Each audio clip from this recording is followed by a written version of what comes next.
ओम या श्री स्वयं सुकृतिनां भवने स्वलक्ष्मी पापात्मनां कृतिदयां हृदये सुबुद्धिं श्रद्धा सतां कुलजन प्रभवस्य लज्जा तां त्वां नतास्म परिपालय देवी विश्वम् सर्वमंगल मांगल्ये शिवे सर्वार्थ साधिके शरण्ये त्र्यंबके गौरी नारायणी नमोस्तुते।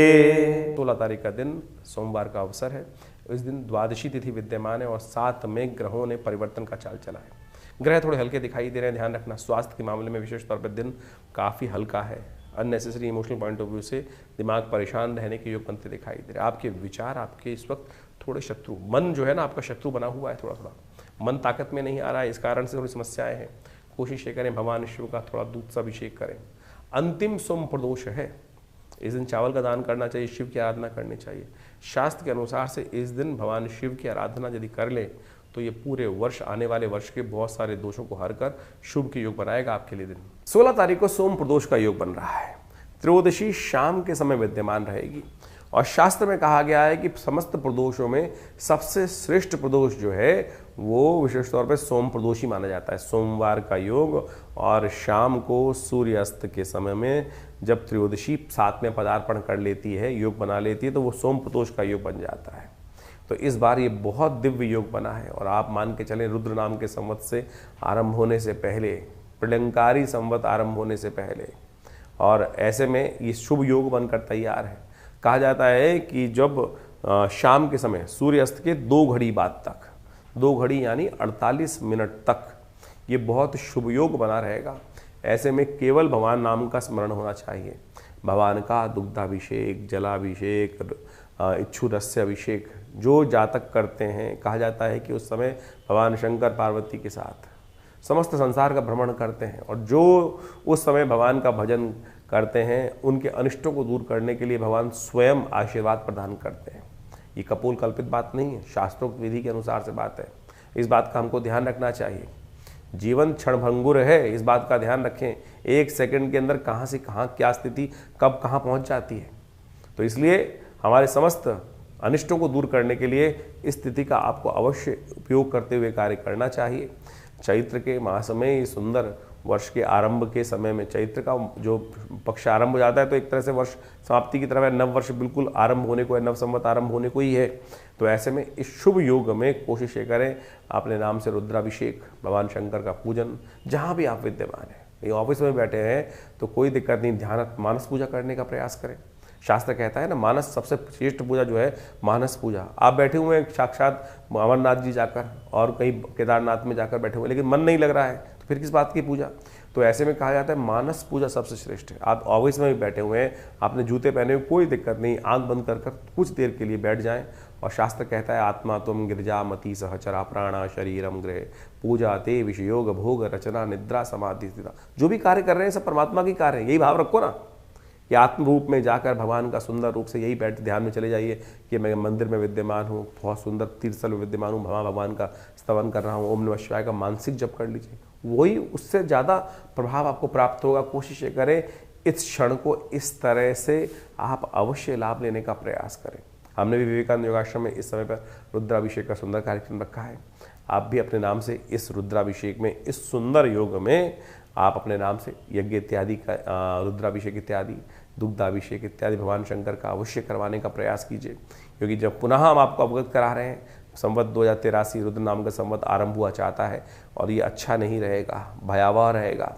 और आपको खासतौर पे ध्यान रखना चाहिए जिन जिन की कहीं ना कहीं शनि की ढैया चल रही है, कुछ ना कुछ कहीं का अशुभ प्रभाव चल रहा है जीवन में, परिवार में किसी पर भी चल रहा है, तो उस समय में इन समस्त पुण्य योगों का लाभ लेते हुए कार्य करना चाहिए। भगवान शंकर की कृपा प्राप्त करने का ये अद्भुत योग है जिसे कहा जाता है सोम प्रदोष। जाने मत दीजिएगा, खाली व्यर्थ बैठने मत दीजिएगा, कोशिश कीजिएगा थोड़ी देर भगवान का स्तवन अनिष्टों को दूर करने के लिए बहुत सुंदर योग बनाए। 17 मार्च का दिन मंगलवार का दिन है। त्रयोदशी और चतुर्दशी का संयुक्त योग पड़ रहा है और ऐसे में आपकी राशि के दृष्टिकोण से ग्रहों ने एक नया योग जो बनाया है आपके लिए, वो कहीं ना कहीं बड़ा कल्याणकारी सिद्ध हो रहा है। आपके लिए जो है नई उम्मीद लेकर आता दिखाई दे रहा है और ये आपके लिए लाभ का रास्ता भी खोल सकता है। बृहस्पति ने पूर्ण दृष्टि से इस वक्त मार्गी होकर राहु पर भी दृष्टि डाल दी है, वहाँ पर बैठे हुए बुध पर भी ने डाल दी है, मंगल पर भी डाल दी है।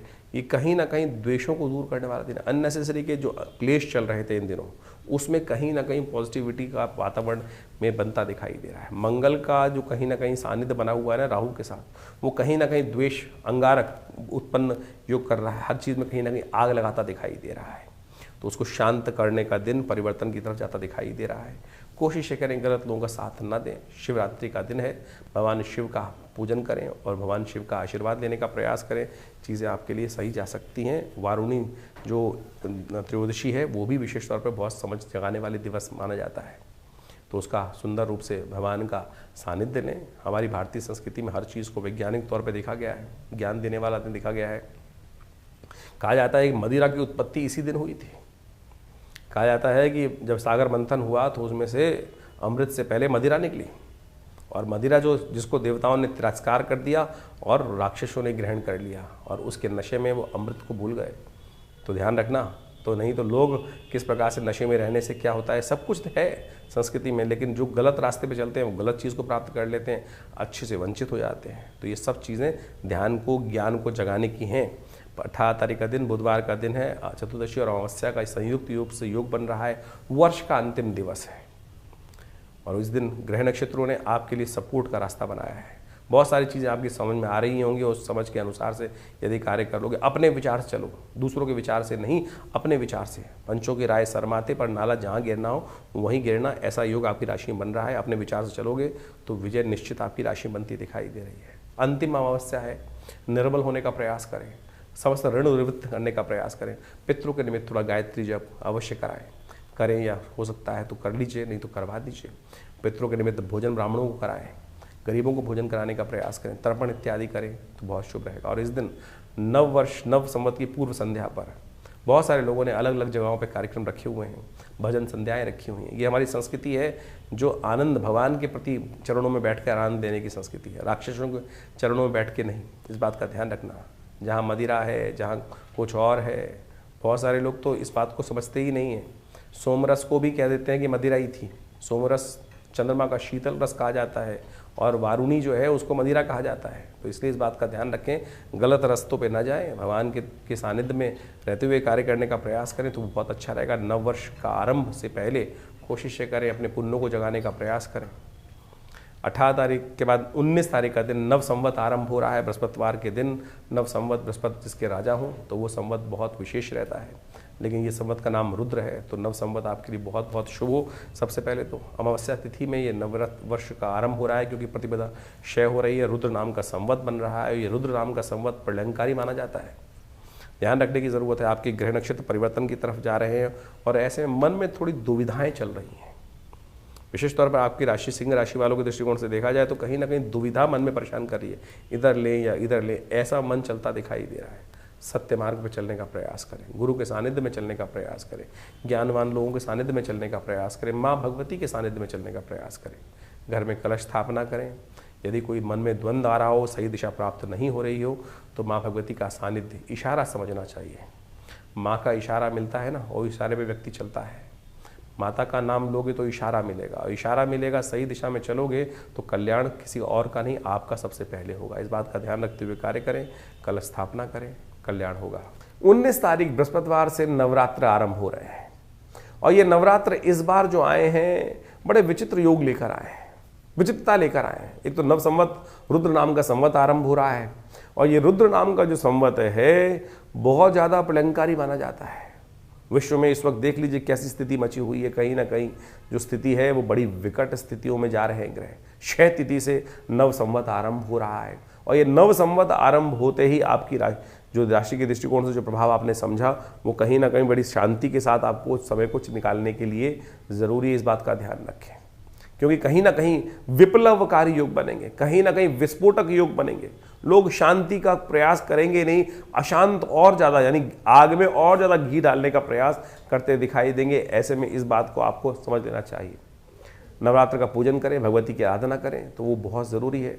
ये रुद्र नाम का जो संवत है कहीं ना कहीं विस्फोटक योग बनाएगा, कहीं ना कहीं परमाणु युद्ध की तरफ विश्व को खींचता दिखाई देगा। इस बात को हमको साफ साफ समझ लेना चाहिए। भयावह स्थिति और आगे जाके ग्रह और परिवर्तन होंगे। मंगल जो हैं वो उदय होना चाह रहे हैं, बहुत जल्दी उदय होंगे। और वो शनि के साथ कहीं ना कहीं जब जुड़ जाएंगे अगले महीने में, तो वो बहुत ही भयावह स्थिति विश्व के दृष्टिकोण से उत्पन्न करते दिखाई देंगे। तो आपको भी थोड़ा ध्यान रखना पड़ेगा। इस दिन सुंदर रूप से माँ भगवती की सुंदर आराधना से अपने ग्रहों को ठीक करने के लिए प्रार्थना का आरंभ करें।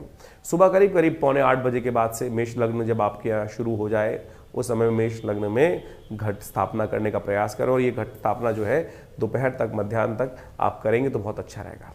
वहम पालने की जरूरत नहीं है, क्योंकि कई लोग आपके मन में संशय उत्पन्न करेंगे, क्योंकि इस बार जो है क्षय तिथि के साथ में नवरात्र आरंभ हो रहे हैं। क्योंकि पहले दिन के नवरात्र जो है वो विशेष तौर पर जब आरंभ होंगे तो क्षय तिथि होगी, और अगले दिन के सूर्योदय से वो नवरात्र जो है पहला खत्म हो जाएगा, दूसरा शुरू हो जाएगा। शास्त्र में कई जगह लिखा है कि अमावस्या तिथि पे नवरात्र जब आप अनुष्ठान करते हैं तो कहीं ना कहीं अनिष्टकारी होता है। किन के लिए वो अनिष्टकारी होता है? जो तंत्रोक्त विधि से किसी दूसरे का कहीं ना कहीं अनिष्ट करने के लिए कुछ संकल्प लेते हैं। शांति को पौष्टिक कर्मों के लिए कुछ अनिष्टकारी नहीं है। माँ भगवती की आराधना, हाँ आप संकल्प लेके बैठ रहे हैं कि मैं सामने वाले का कुछ ना कुछ नुकसान करने के लिए योग बना रहे हैं, वो कहीं ना कहीं उल्टा प्रभाव उत्पन्न कर सकते हैं। तो इस बात को मन से हटा दीजिए कि नवरात्र का सुंदर योग कहीं ना कहीं अमावस्या तिथि में नहीं, पूर्ण प्रतिपदा तिथि में हमको करना है। बिल्कुल प्रतिपदा तिथि के साथ इस बार पंचांग के दृष्टिकोण से देखा जाए प्रतिपदा क्षय हो जाएगी, अगले दिन द्वितीय का उदय हो जाएगा। तो क्या प्रतिपदा के पुण्य को छोड़ दिया जाए? नहीं, अमावस्या तिथि में ही करने का प्रयास कीजिए, वो आपके लिए श्रेष्ठ रहेगा। तो हमारी दृष्टिकोण से सुबह करीब 7:45 बजे के बाद से पूरे भारत में तो दृष्टिकोण से ऐसे योग बनेगा, तो आप उससे आरंभ कर सकते हैं अपने घट स्थापन के साथ। शाम तक सुंदर मुहूर्त है और भगवान का सुंदर आराधना करने का योग रहेगा। आप उसमें नवरात्र का सुंदर पूजन करें, माँ भगवती की आराधना करें। प्रथम शैलपुत्री च, द्वितीयम ब्रह्मचारिणी, तृतीयम चंद्रघंटे कुष्मांडेति, चतुर्थम, इस प्रकार से माँ भगवती के विभिन्न स्वरूप हैं। तो जो पहला नवरात्र है भगवती शैलपुत्री के निमित्त आरंभ करते हुए किया जाता है। तो कोशिश करें बड़ी श्रद्धा के साथ उस दिन कार्य आरंभ करने का प्रयास करें। कलश स्थापना का हमने समय आपको बता ही दिया है। इसके साथ साथ विवेकानंद योगाश्रम में पूरे 9 दिन तक, आने वाले 9 दिन तक, पूरे नवरात्र पर्यंत तक सुंदर रूप से नित्य प्रति दुर्गा सप्तशती का यज्ञ रहेगा। माँ भगवती के सानिध्य में दुर्गा जी का जो सुंदर श्री विग्रह है, जो 500 साल पुराना प्राचीन श्री विग्रह जो मुल्तान से हमारे यहाँ 1947 में पधारा, उन्हीं के सानिध्य में बैठकर वर्षों से यहाँ पर सुंदर यज्ञ रहता है। 8 घंटे नित्य यज्ञ चलता है। और नवरात्रों में तो शाम को दुर्गा सप्तशती का पूरे संपूर्ण 700 जो मंत्र हैं दुर्गा सप्तशती के, उसका नित्य प्रति यज्ञ रहता है। आप स्वयं माँ भगवती के सानिध्य में आइए, बैठिए और देखिएगा कैसी अलौकिक शांति का वातावरण आपके मनोमस्तिष्क को मिलता है। और दुष्कर्मों को त्याग कर, आपके समस्त अनिष्टों को त्याग करके उसको अग्नि में भस्म करने का सुंदर अवसर है। तो ऐसे में पुण्य को जगाने के लिए स्वयं भी इस यज्ञ में आप बैठेंगे तो माँ भगवती की कृपा से अपना स्थान आरक्षित करने के लिए आप हमें फ़ोन कर सकते हैं और हमारे साथ बैठकर इन 9 दिनों में माँ भगवती की सुंदर आराधना करें। ये नवरात्र आपके समस्त अनिष्टों से माँ भगवती से प्रार्थना कर करेंगे कि आपके समस्त अनिष्ट दूर हों, जो कष्ट दूर हो, माँ भगवती की कृपा आपके जीवन में बनी रहे। सिंह राशि वालों के लिए 20 तारीख का दिन, उस दिन शुक्रवार का अवसर है, द्वितीय तिथि विद्यमान है। ग्रह नक्षत्रों के दृष्टिकोण से दिन थोड़ा सा इमोशनल पॉइंट ऑफ व्यू से भारी जरूर दिखाई दे रहा है। चीज़ों को समझने में थोड़ी दिक्कत आने के योग बन सकते हैं। थोड़ा सा कहीं ना कहीं इमोशनल पॉइंट ऑफ व्यू से आपके मनोमस्तिष्क में थोड़ा सा विचारों में द्वंद्वता दिखाई देती है।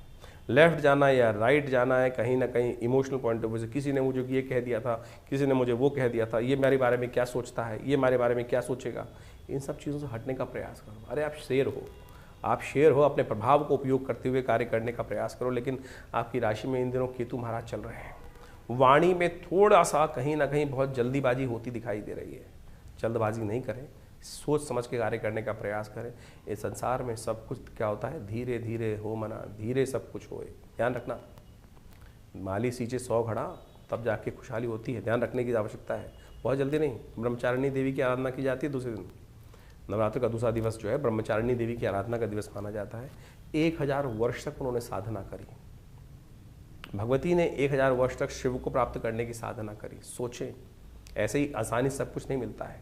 इसलिए तप करेंगे तब जाकर जो राग द्वेष मन में चल रहे हैं वो शांत होंगे।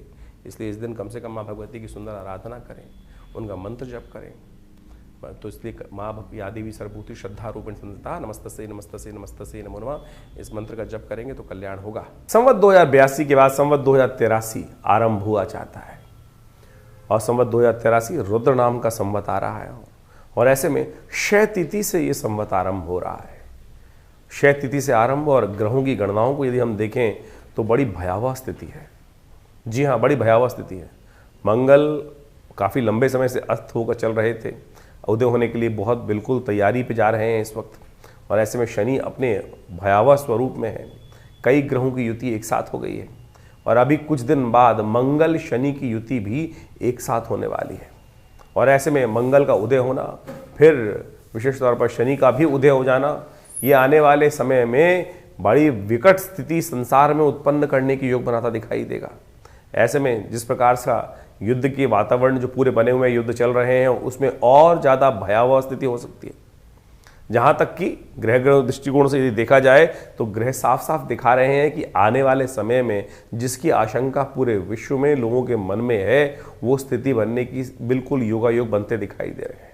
कहीं ना कहीं भयानक विस्फोटक योग, जिस प्रकार से परमाणु युद्ध की बात बार बार कई वर्षों से सुनने को मिलती है, वो स्थिति बिल्कुल सामने कगार पर आकर खड़ी होती दिखाई दे रही है। क्योंकि मंगल बिल्कुल जिस स्थिति में जाएंगे, शनि के साथ युति बनाएंगे अप्रैल के आरंभ के बाद, तो ये स्थिति बहुत सारे लोग जो कह रहे हैं कि युद्ध शांत हो जाएगा, ये आगे भयावह वातावरण बनने की पूरा वर्ष, क्योंकि संवत 2083 रुद्र नाम का संवत है, प्रलंकारी संवत है, और ये समय आने वाले समय में विकट परिस्थितियां संसार के समक्ष उत्पन्न करता दिखाई देगा। क्षय दिखाई देता है, कई प्रकार की समस्याओं को उत्पन्न करता दिखाई दे रहा है। वर्ष के राजा विशेष तौर पर आप मान के चलें बृहस्पति होते हुए भी 6 स्थिति में 6 तिथि के साथ ये जो वर्ष आरंभ हो रहा है, ये कहीं भी कुछ भी योग अच्छा नहीं दिखाता है।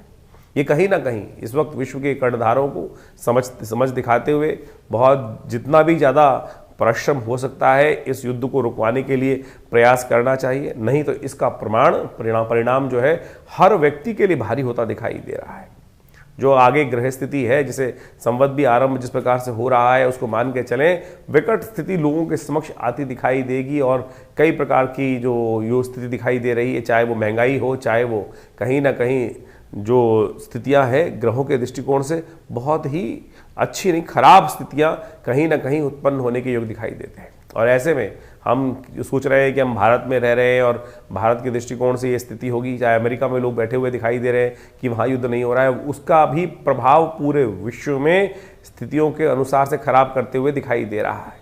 तो ऐसे में आपको भी अपने भविष्य को सही करने के लिए, अपने आप को स्थिति को ठीक करने के लिए अपने ग्रहों को अच्छे से एनालाइज करा लेना चाहिए। क्योंकि ये स्थिति एक कोरोना जैसी महामारी हम लोगों ने देखी, उस समय भी हमने ज्योतिष के दृष्टिकोण से कई बार भविष्यवाणी करी थी। पिछली बार भी हमने ग्रहों के दृष्टिकोण से जब भविष्यवाणी करी थी, किस प्रकार से ग्रहों का योगायोग चल रहा है, युद्ध बिल्कुल कगार पे है, उसी समय युद्ध का आरंभ हुआ। तो आप मान के चले ये स्थिति जो ग्रहों की दिखाई दे रही है, किसी भी प्रकार से जो है शांतिमय जीवन को चलाने में कहीं ना कहीं कुछ ना कुछ विघ्न, भयावह विघ्न उपस्थित करते दिखाई दे रहे हैं।